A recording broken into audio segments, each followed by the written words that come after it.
Assalamualaikum warahmatullahi wabarakatuh. Salam sejahtera untuk kita semua. Perkenalkan, nama saya Devi Yunita Sari Putri dengan NIM 202013102. Saya merupakan mahasiswi program studi sarjana akuntansi S1 di Sekolah Tinggi Ilmu Ekonomi YAI Jakarta. Hari ini saya akan mempresentasikan skripsi saya dengan judul Pengaruh Current Ratio, Net Profit Margin, dan Return on Equity terhadap harga saham pada perusahaan food and beverage yang terdaftar di Bursa Efek Indonesia tahun 2018 sampai 2022. Yang pertama ada yang melatar belakangi saya mengambil judul tersebut adalah karena pandemi COVID-19 memberikan dampak pada kesehatan, perekonomian, dan sosial di Indonesia. Otoritas Jasa Keuangan, yang merupakan salah satu lembaga pengawas keuangan, menilai pandemi COVID-19 mempengaruhi salah satu indeks harga saham gabungan atau IHSG sejak awal tahun 2020 hingga 20 Maret 2020. Standard Density tahun 2021 berpendapat bahwa spekulasi saham berpengaruh terhadap volatilitas pasar modal. Setiap pemberitaan terkait COVID-19 akan memberikan reaksi dan berdampak pada pasar modal. Akibat dari pemberitaan tersebut dapat memberikan sinyal kepada investor dan mengakibatkan kepanikan. Pasar saham adalah sumber modal eksternal utama bagi dunia usaha dan pemerintahan. Investor membeli saham perusahaan untuk memperoleh dividen dan kapital gain jangka panjang. Untuk memahami kinerja keuangan perusahaan, perlu dianalisis laporan keuangannya dengan menggunakan rasio margin keuntungan seperti net profit margin dan return on equity, serta rasio likuiditas untuk kurs saat ini. Berdasarkan latar belakang tersebut, dapat dirumuskan suatu masalah, yaitu 1. Apakah current ratio mempunyai pengaruh yang signifikan terhadap harga saham pada perusahaan food and beverage di Bursa Efek Indonesia tahun 2018 sampai 2022? Kedua, apakah net profit margin mempunyai pengaruh yang signifikan terhadap harga saham pada perusahaan food and beverage di Bursa Efek Indonesia tahun 2018 sampai 2022? Yang ketiga, apakah return on equity mempunyai pengaruh yang signifikan terhadap harga saham pada perusahaan food and beverage di Bursa Efek Indonesia tahun 2018 sampai 2022?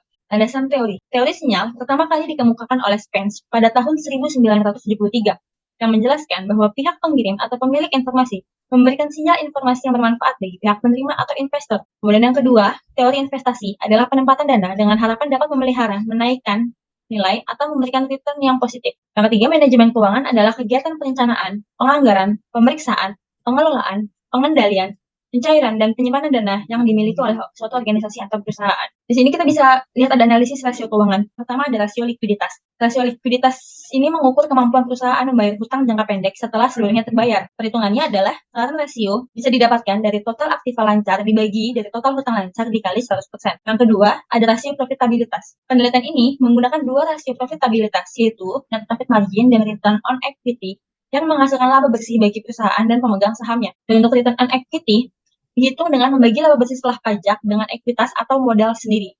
Harga saham.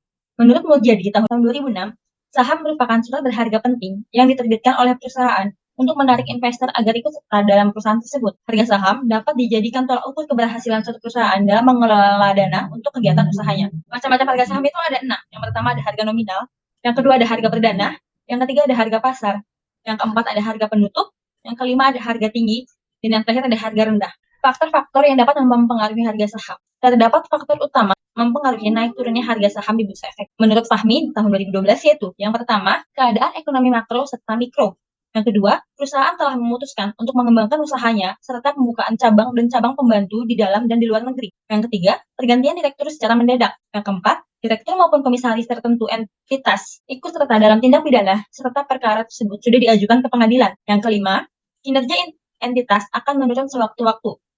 Misalnya di sini ada kerangka penelitian. Jadi kerangka penelitian tersebut didapatkan hipotesis penelitian sebagai berikut. Hipotesis 1 merupakan current ratio yang berpengaruh secara signifikan terhadap harga saham pada perusahaan food and beverage yang terdaftar di Bursa Efek Indonesia. Hipotesis 2 adalah net profit margin yang berpengaruh secara signifikan terhadap harga saham pada perusahaan food and beverage yang terdaftar di Bursa Efek Indonesia. Hipotesis 3, return on equity berpengaruh secara signifikan terhadap harga saham pada perusahaan food and beverage yang terdaftar di Bursa Efek Indonesia. Dan hipotesis 4 adalah current ratio, net profit margin, dan return on equity secara simultan berpengaruh secara signifikan terhadap harga saham pada perusahaan food and beverage yang terdaftar di Bursa Efek Indonesia.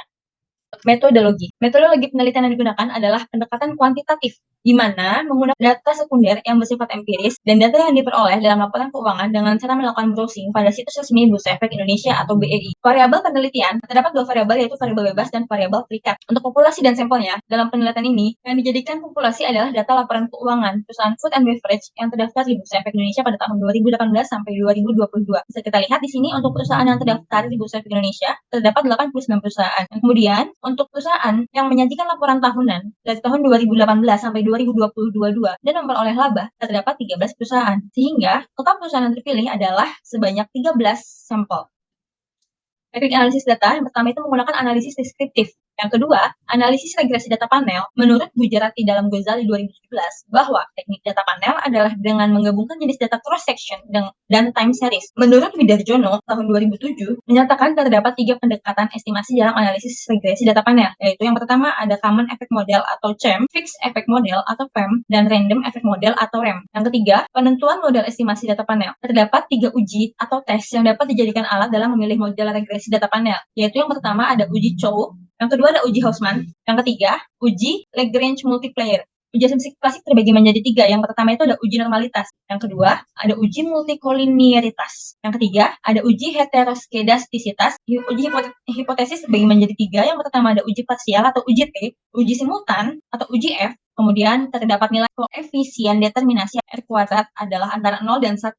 Berikut adalah analisis dan pengujian dari peneliti. Bisa kita lihat di sini yang pertama ada statistik deskriptif, di mana current ratio menetapkan nilai mean atau rata-rata sebesar 3,7487. Dan kemudian untuk nilai mediannya sebesar 2,65, yang artinya nilai tengah setelah diurutkan dari nilai yang terkecil hingga nilai terbesar adalah 13,31. Nilai standar deviasi adalah sebesar 3,0996. Net profit margin. Net profit margin menetapkan nilai mean atau nilai rata-rata sebesar 8,3375. Untuk nilai mediannya sebesar 4,92, yang artinya nilai tengah setelah diurutkan dari nilai yang terkecil hingga nilai terbesar adalah 49,46. Nilai standar deviasinya adalah sebesar 10,820. Kemudian return on equity menetapkan nilai mean atau rata-rata yaitu sebesar 8,5455. Nilai mediannya sebesar 6,29, yang merupakan nilai tengah yang diurutkan dari nilai yang terkecil hingga nilai terbesar.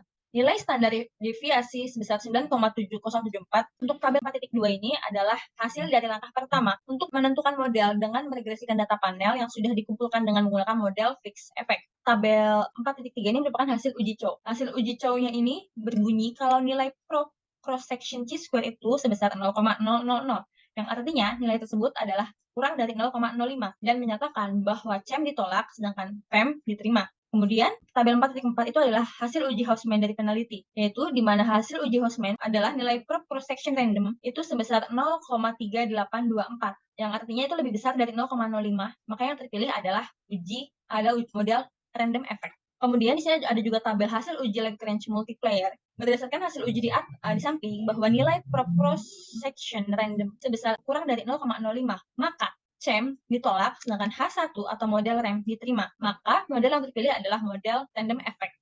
Uji normalitas dengan Z-Bera.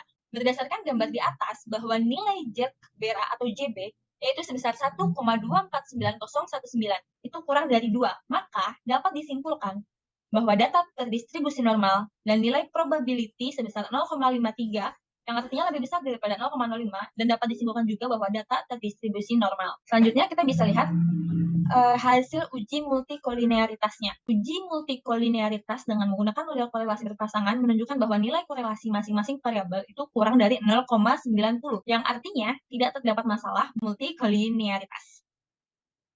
Tabel 4.7 ini merupakan hasil uji regresi linear berganda dengan model random effect. Untuk uji simultannya, hasil pengujian signifikan dan uji F pada tabel 4.7 bahwa nilai F hitung sebesar 0,2772. Kemudian nilai F hitung kurang dari F tabel dan nilai probabilitas tersebut lebih besar dari 0,05.